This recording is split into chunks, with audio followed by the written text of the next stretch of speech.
ত্রেতা যুগের মহিমা। বৈশাখ মাসের শুক্লপক্ষের তৃতীয়াতে ত্রেতা যুগের উৎপত্তি হয়েছিল।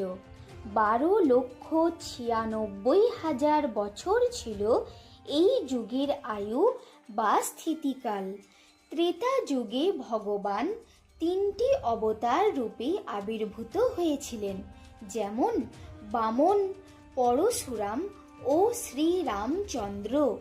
ভাদ্র মাসের শুক্লপক্ষের দ্বাদশী তিথিতে বামন আবির্ভূত হয়েছিলেন।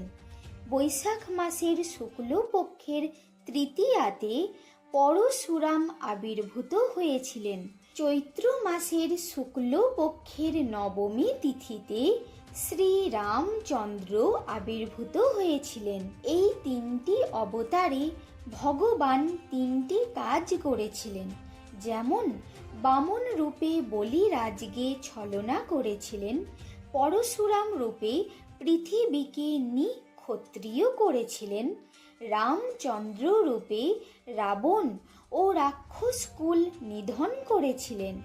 এই যুগে মানুষের পরমায়ু ছিল 10,000 বৎসর এবং বাল্যকাল ছিল 1,000 বৎসর। এই যুগে পুণ্য ছিল 15 ভাগ এবং পাপ ছিল 5 ভাগ।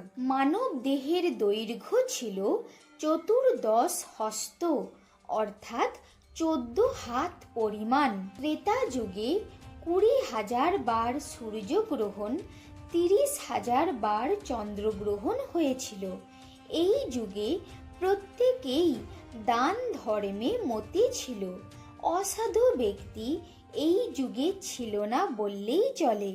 প্রত্যেকেই তপস্যায় রত থাকতেন।